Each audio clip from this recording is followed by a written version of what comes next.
Is my audio clear? Yes, yes, yes.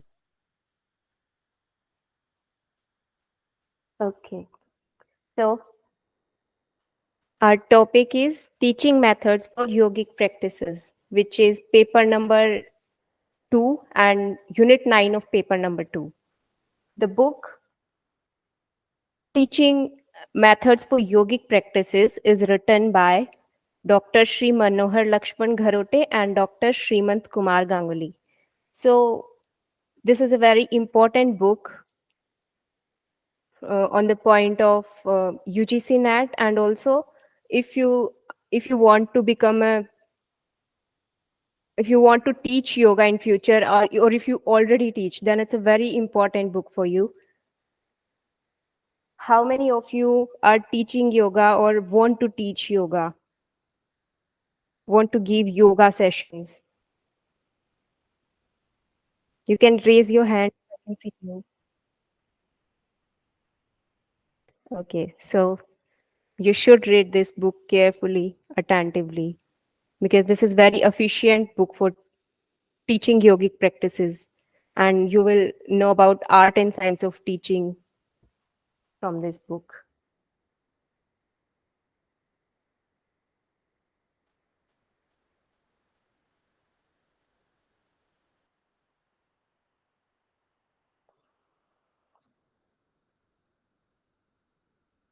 There are 8 chapters in this book.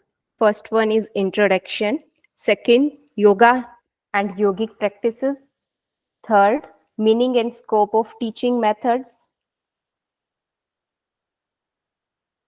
fourth sources of teaching methods, fifth class management, and sixth the teaching aid in yoga and its importance, seventh art and science of questioning in yoga teaching, eighth is lesson planning. Just a second. Yes, eighth is lesson planning. So you have to remember the names of all these chapters, and we will further know about what's given in all these chapters to get an overview and to get an idea about what's given in the book. So chapter number 1 is introduction, which is teaching in ancient times. The topics included in chapter number 1 are teaching in ancient times and difference between ancient and modern teaching. Then in chapter number 2, the name of chapter number 2 is what? Yoga and yogic practices. And the topics that we will cover in chapter number 2 are common misconceptions about yoga. You know very well that yoga is the most one of the most misunderstood field. So we will know about the misconceptions that are in this field, meaning of yoga, six classification of yogic practices like asana, pranayam, mudra, bandh, all these yogic practices, the classification of yogic practices we will study in this topic. After that, in chapter number 3, meaning and scope of teaching methods, six factors in teaching process we will study about. What are those 6 factors? Learn all these 6 factors, the names of these 6 factors for now, and then we will read in detail about later about these. First one is teaching, second learning, third teacher, fourth student, fifth subject of activity, and sixth is environment. Scope of teaching learning, and after that methods of teaching. And in methods of teaching we will study 2 categories there are in methods of teaching. First one is instructional methods and second is practical skill methods. So in instructional methods we will we teach those topics which are theoretical in instructional methods, and in practical skill methods we learn about the like yogic practices we learn in practical skill methods. Then in classroom methods, there are these classroom methods given. You have to learn the name of all these methods, and then too much about these classroom methods. There is no need to learn about too much explanation about these methods, but you need to have a general idea about what these methods are. So we will study about these methods: lecture method, recitation method, process method, project method, sorry, laboratory method, dramatic method, and group discussion method. Then next topic in chapter number 3 is two traditional teaching approaches: teacher-centered and learner-centered. Then next topic, most important, 7 basic methods of teaching. So seven basic methods of teaching. What are these methods? Number 1 is lecture method. Second is response to instruction method. Third is individualized instructional method. Fourth, group discussion method. Fifth, directed practice method. Sixth, project method. And seventh, demonstration method. We will learn about all these methods in detail. And the last topic in chapter number 3 is 5 factors influencing the method. You have already learned about all most of these things in your teaching aptitude class, right? And Yes, ma'am. yes, so the factors which influence the method, question has been asked from this, that what are the factors which influence uh, the method of teaching. So options can be given like content or facilities or whatever options can be given. So remember, keep this thing in mind. First one is content. Second, previous background and experience of the student. Third is teacher. Fifth, facilities. Fourth, facilities. And fifth, scientific principles. In chapter number 4, which is sources of teaching. In sources of teaching, every yoga teacher should know about the principles, these 5 principles. Every yoga teacher should know about these principles, about yogic principles, psychological principles, anatomico-physiological principles, educational principles, and sociological principles. And what are these principles? We will read them later. Read these principles later in detail. So fifth is class management. In chapter number 5, the topics that we will cover are 4 group of yoga participants or students. So first is beginner, who do not know anything about yoga. Second is advanced, who have a certain level of knowledge about yoga. And third are school children. Then special attention group, who need special attention. And next topic is techniques to deal with difficult students. Some students create disturbance in the class, and how to handle with those difficult students, we will learn about that. And seating arrangements, how to arrange your yoga class, what should be the size of mat, and how to where to in what way arrangement should be done. We will learn in this topic. Instructions, how instructions should be given during the class. Discussion, extra class practice. After that, chapter number 6, the teaching aids in yoga and its importance. In this chapter, the first topic is different types of teaching aids. In this chapter, we will study about different teaching aids and advantages of teaching aids, principle of selecting teaching aids. In chapter number 7, art and science of questioning in yoga teaching, the name of chapter. Topics that we will cover that are included in this chapter are objectives of questioning and 7 kinds of questioning. Remember the name of these types of questions: introductory questions, that the questions that are asked in the beginning to introduce, to check that how much knowledge students have. Then developing questions. Third, thought-provoking questions. Fourth, problematic questions. Fifth, comprehensive. Sixth, comparison. recapitulatory questions, and what are the characteristics of good questions. After that, in chapter number 8, which is lesson planning, first topic is advantages of a written lesson plan. Then essentials of a good lesson plan. Then 12 steps in the conduct of a yogic lesson, conducting a lesson on meditation. And in this topic, conducting a lesson on meditation, further, these are subtopics: characteristics of meditation, cautions, and methods of teaching meditation, self-evaluation by the teacher. At the end, it's also important that teacher should also evaluate how the class is, how what he or she should improve in his her class. So evaluation by teacher, this is the last topic. Then, is it clear whatever I have told about the a brief introduction about the book? Is it clear to you? Yes, ma'am. Okay, should we move further? Yes, please, ma'am. Okay, thank you. So these are some of the questions, so that you have an idea of what type of questions have been already asked in the exam and what topics you need to focus on. So the first question is, following points help yoga teacher in imparting instructions in yoga class.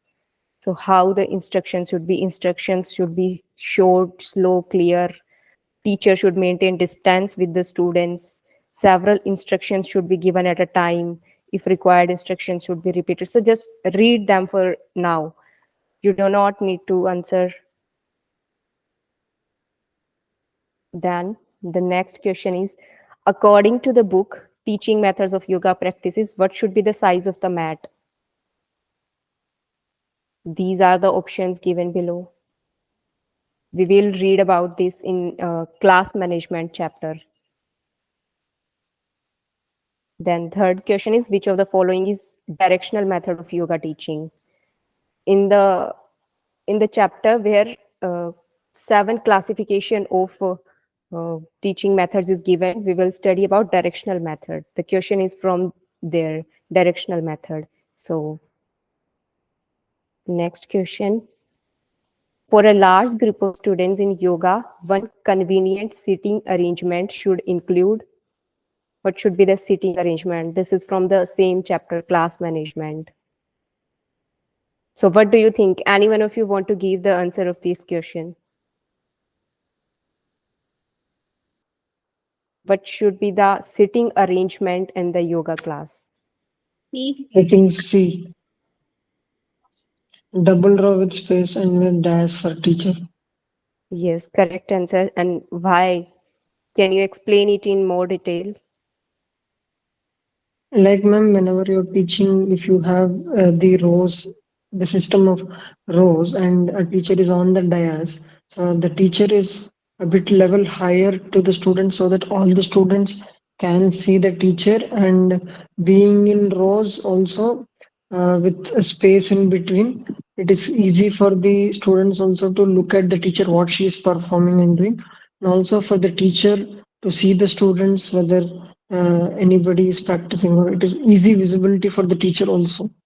I hope, like, this is what I understood.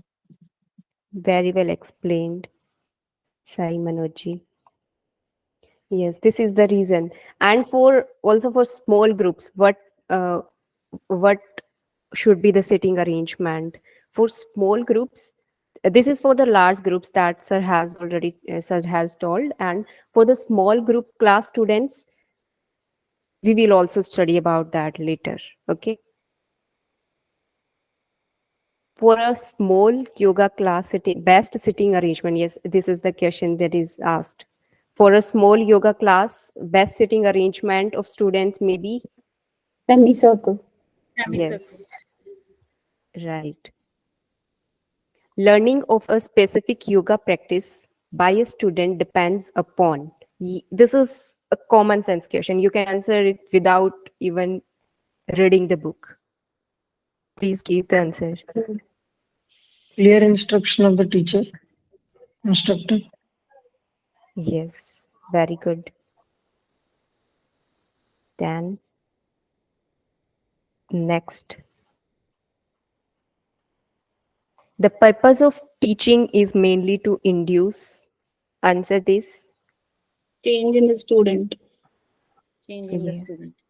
Yes, correct.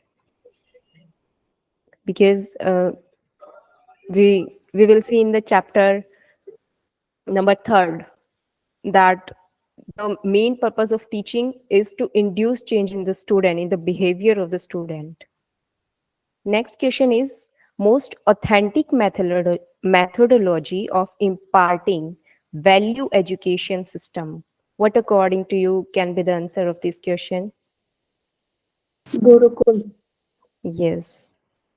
You already know all the answers. Very good.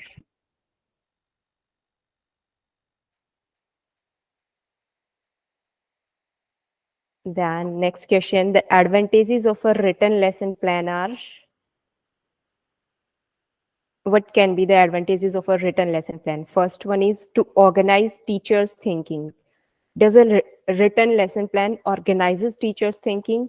To organize, to increase teachers' confidence. Does it increase teachers' confidence? To understand students' capacity. And fourth option, D, is to keep up teaching objectives. So, anybody wants to A. answer? I think A, B, D is correct, ma'am. To organize teach. 4. Option 4. Option 4. Very good. Yes, it's the correct answer.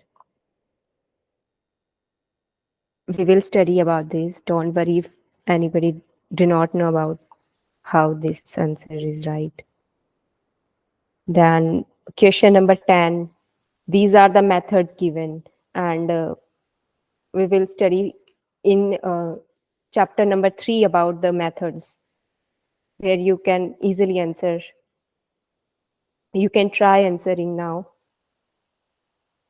Lecture method, group discussion method, demonstration method, directed practice method, and you have to match from list 1, list 2.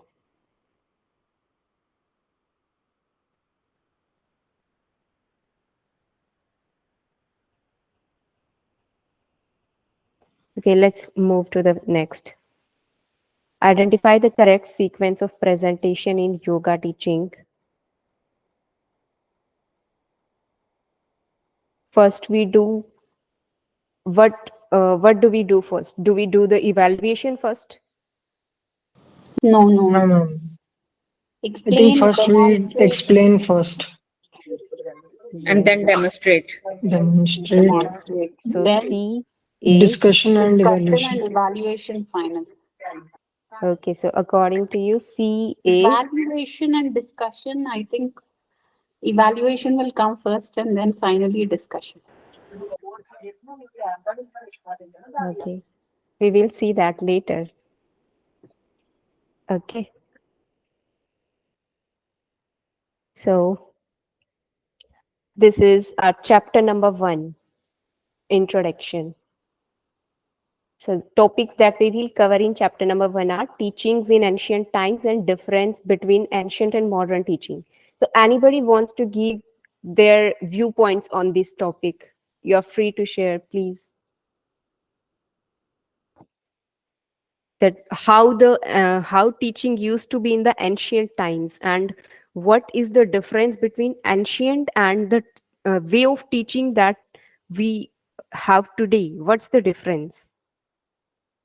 Ma'am, in Ma'am, in ancient olden, times, only Shravana is given the most important, that Guru will teach and it will be heard by the students and they have to repeat it.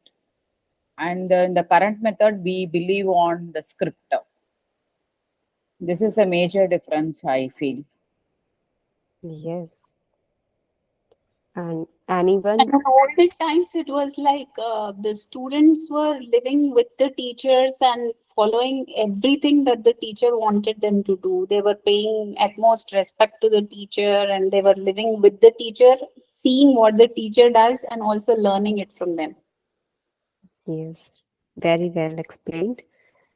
In as you can see in the picture, that who are they in the picture?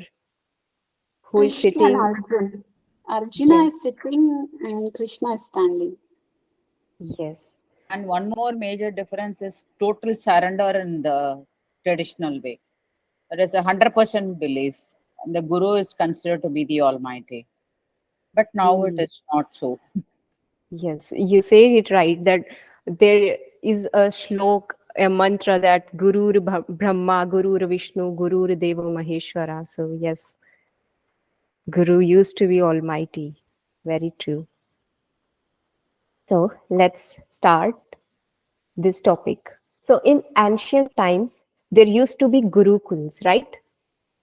And in gurukuls, students used to live with the guru, and they used to do whatever the basic physical needs for the teachers, like arranging food for them, for the teacher. They used to do all these things, and there was no fees in the ancient times. Teachers used to serve without any fees or without any greed.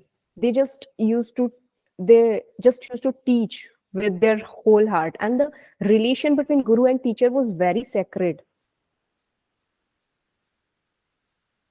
Let's move to the next slide.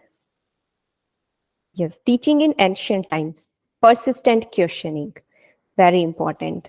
In ancient times, the way of teaching and way of learning used to be persistent questioning, asking questions again and again. Like in Bhagavad Gita, Arjuna asked questions from Sri Krishna, and in Kiran Sanhita, who asked questions from whom? Chandakapali asked questions to sage KIRAN. Very good. And who asked questions in Yog Bij to whom? Goddess Parvati asks to Lord Shiva. Yes. And who asked questions in Yog Vashisht?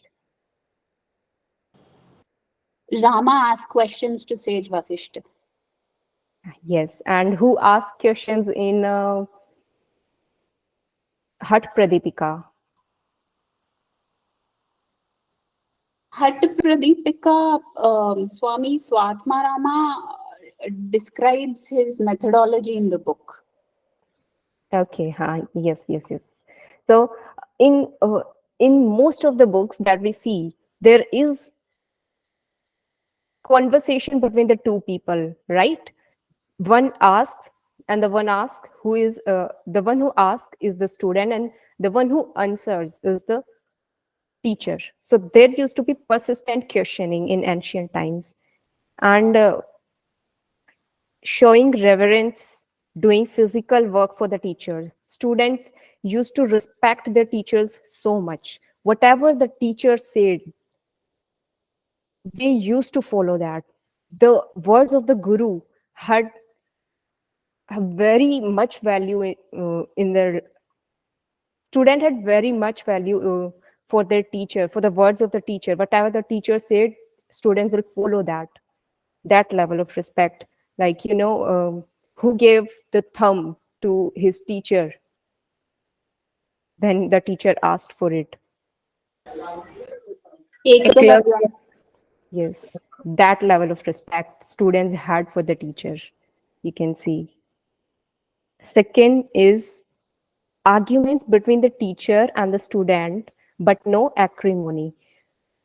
There used to be healthy questioning and answering.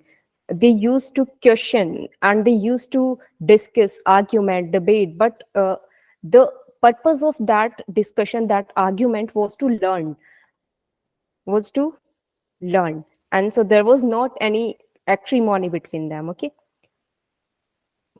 No fixed hours of teaching and no examination, wow, and no certificates.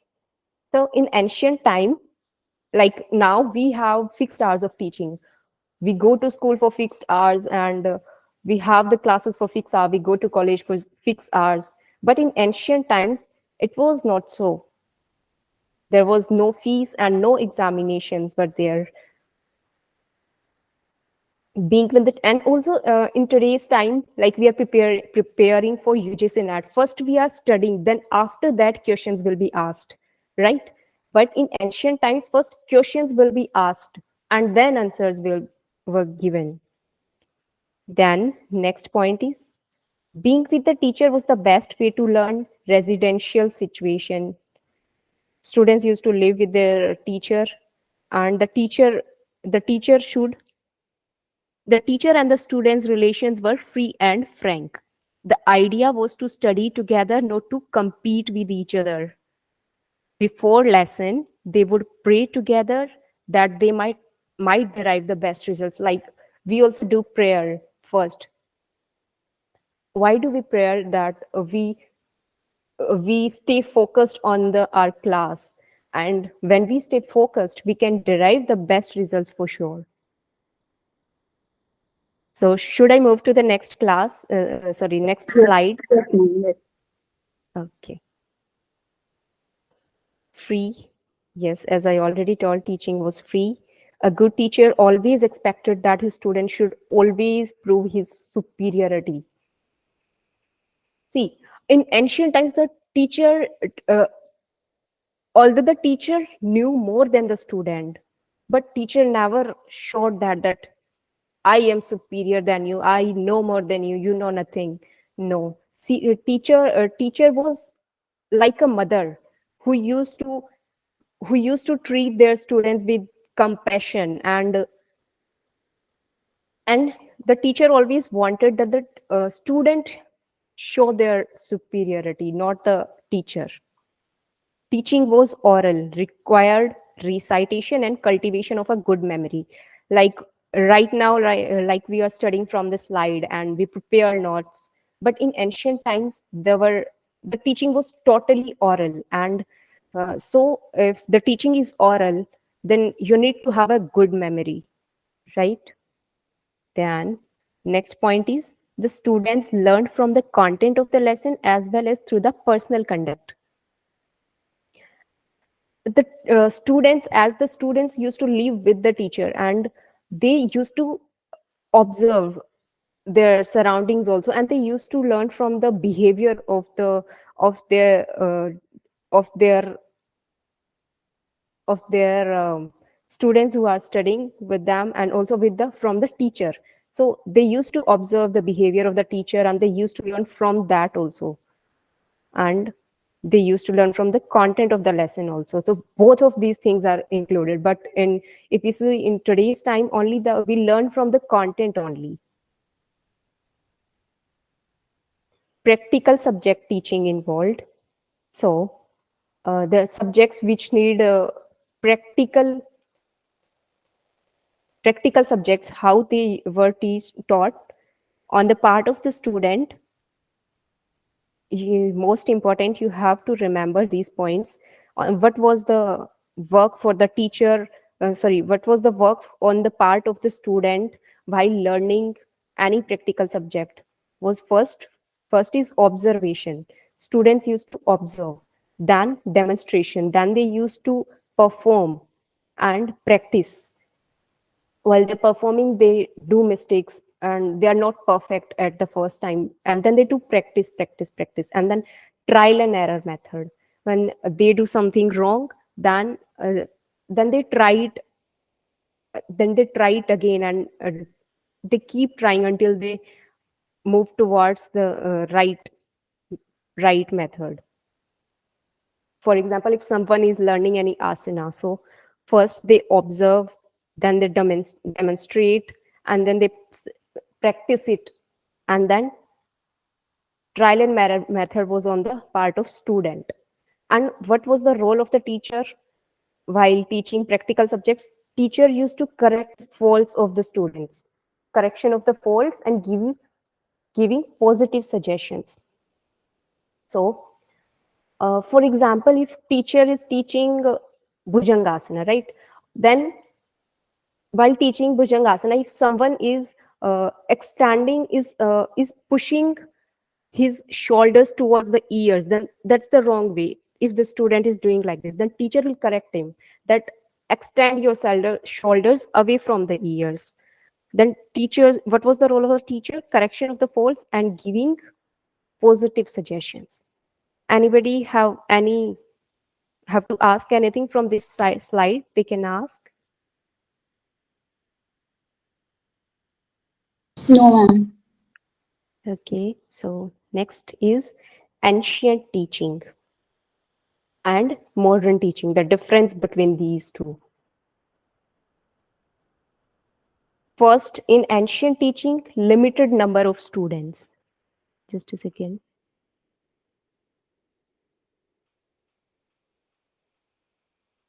Limited number of students. In ancient times, the teaching was individualized, or teaching used to be done in small groups, because when if there are a large number of students, then the teacher can't focus on all of them. So for this reason, there used to be limited number of students. But in modern times, we have many technologies and many other things. So the learners are also vast. There are unlimited number of students. In next point is no time boundation, and in modern teaching there is time boundation. Wholesome development in ancient teaching, and teaching was not a profession but a mission to enlighten young children. In ancient times, teaching was done because uh, the teacher wanted to know the student about themselves, who they are, who really they are, their real nature, to enlighten, to for salvation. And in modern teaching, the purpose of teaching is just profession related. Ideologically, next point is ideological quality mattered, means the quality of thoughts and the way you think. These thing mattered. And in modern teaching, the way of assessment is through the exams, and in exams also how much marks you get, that thing matters. And the next point is students belong to a particular varna. In ancient times, not everybody was eligible to get the education. Only higher caste, higher classes like Brahmins and kshatriya, they were allowed to get education because they were higher classes. They and in the while other in the other lower classes, they were not allowed. They had no right to education. They can't get education. They can't study in gurukuls. But in modern teaching, there is no class difference. Anybody can study, because it's not related to uh, it's not related to salvation. So anybody can study it. Everybody is eligible. If you're a human, you can study in modern teaching. You can ask if you have any question. In this was the first chapter. No, ma'am, no questions. Okay. So our next chapter is, we still have time, so we can cover as much as second chapter we can. Second chapter is yoga and yogic practices. So the first topic of this is, and the interesting topic is, common misconceptions about yoga. Then next is meaning of yoga. Why misconceptions are there? Because we do not know the meaning. The people who do not know the meaning of yoga, they have the misconceptions about yoga. And third and the last topic is sixth classification of yogic practices.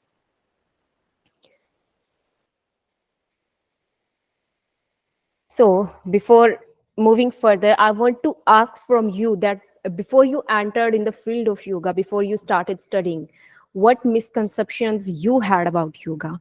You can share your experience. It's just for body, I think, ma'am. Thought.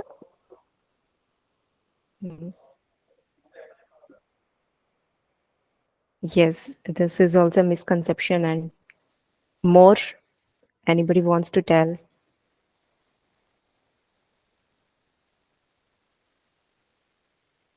Okay, Yoga, generally, they focus only on asanas nowadays. They don't focus on any other.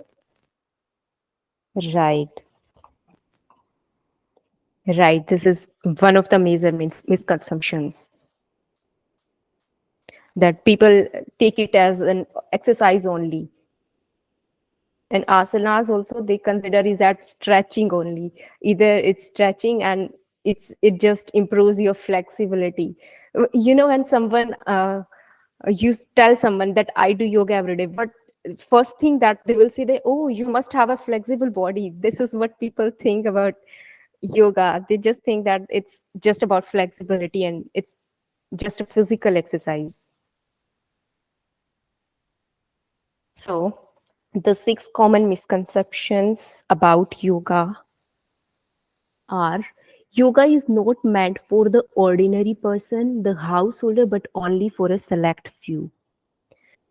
This is one of the major misconceptions that people have, that not anybody can do. Only the people who are sadhus, sannyasis, only they can do yoga. The next misconception is yoga is associated with the idea of the supernatural or linked with miracles. This is also a misconception. Then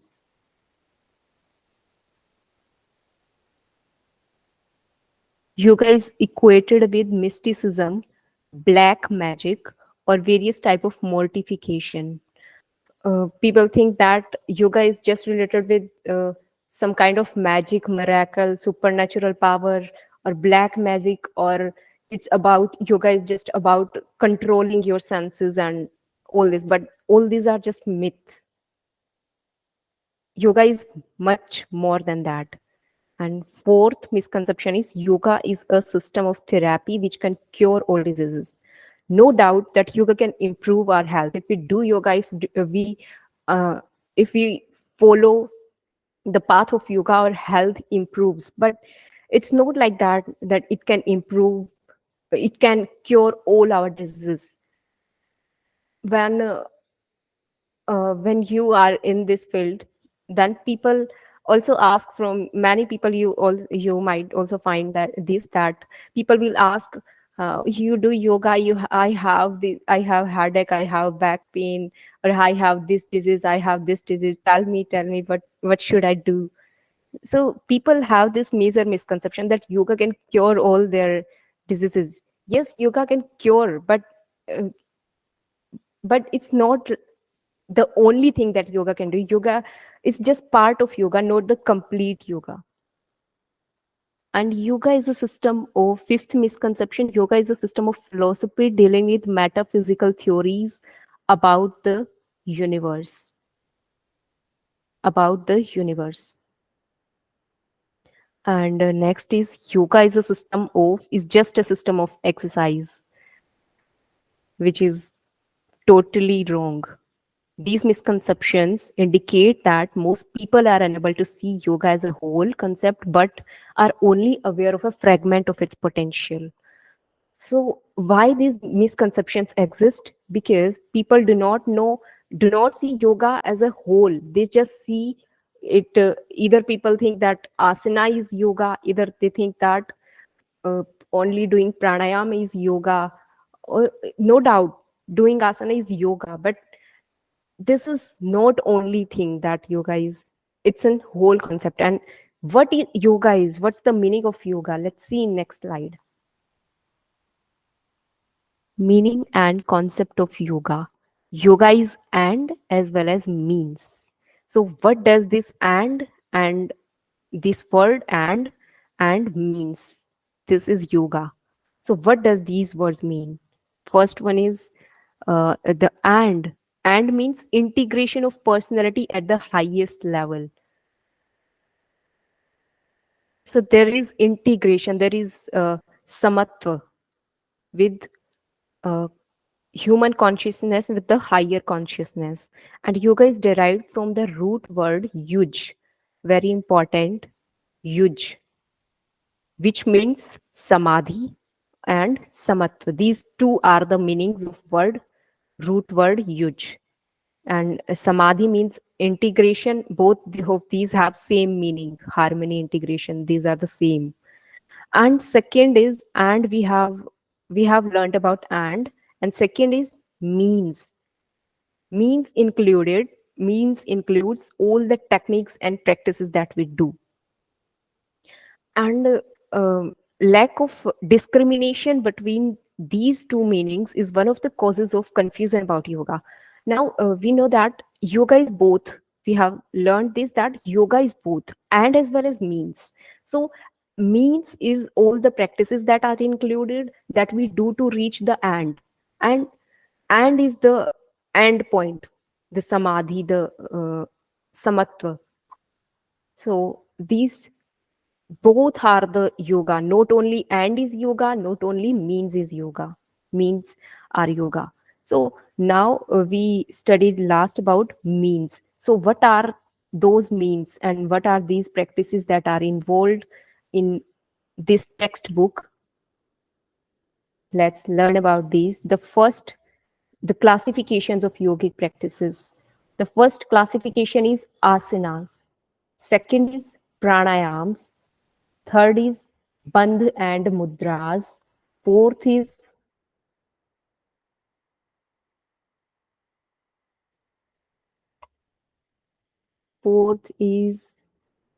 kriyas, and fifth is meditation. Sixth is attitudinal practices. Attitudinal practices like yamaniyam, all these practices, these are attitudinal practices which change our attitude, which bring results, which bring the change in our attitude. So these are the 6 practices, yogic practices. Let's learn about asanas. After that, we will study tomorrow. Asanas. So in this book, yogic practices, teaching methods for yogic practices, 3 types of asanas are given. Most important, learn the name of these 3 types. First one is meditative asanas. Meditative asanas are basically the asanas that we do in a sitting position, and asanas like Padmasana, Sukhasana, and Siddhasana, Swastikasana. All these are asanas that we perform, that we do with our back, neck, and our head, with our trunk, head, and back straight. All these are included in meditative postures. And the second one is cultural or promotional asanas.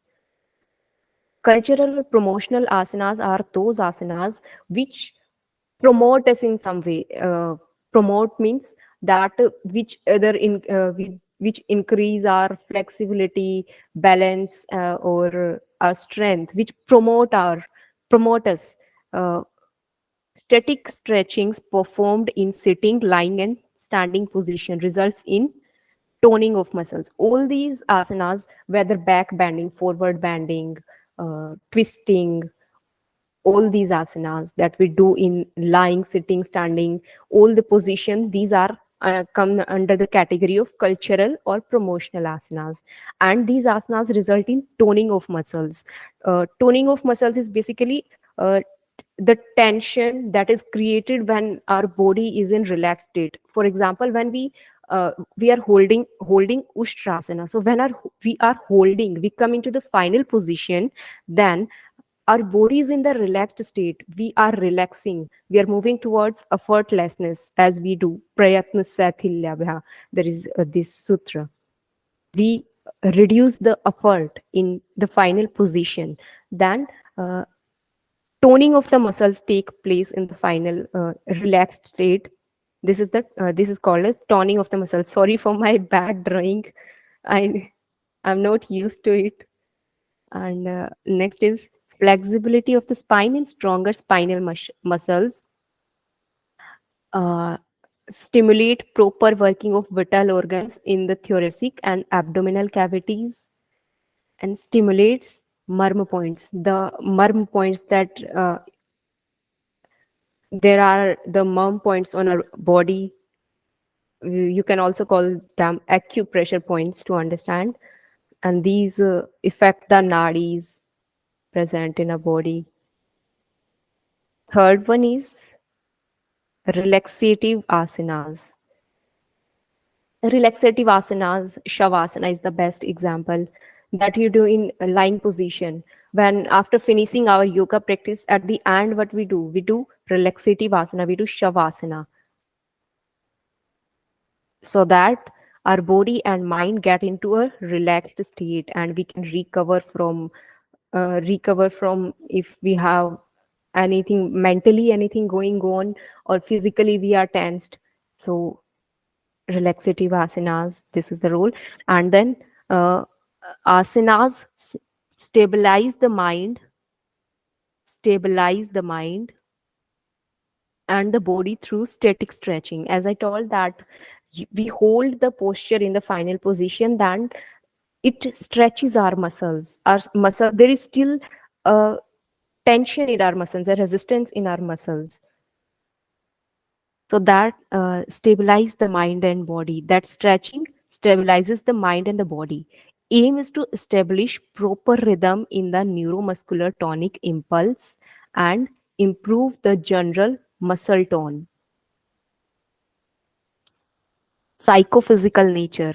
Asanas are not just physical practices, but these are psychophysical, means they also affect our uh, mind as well as body, and performed effortlessly without jerks. You should not hurry while doing asanas, or you should not let anybody when you're teaching, then do not let them do with jerks. Just take it slow. Maintain for comfortable time. Sthir Sukham Asanam. Maintain it for comfortable time. Two principles of asanas are stability and comfort. Sthirta, Sthir, Sukham, Asanam. The definition here is the definition. Sthiram, Sukham, Asanam. Two principles of asana, stability and comfort. So this is all for today's class.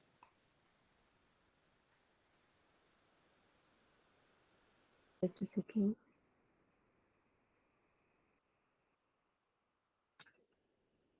Am I audible? Yes, ma'am. Okay. Wait.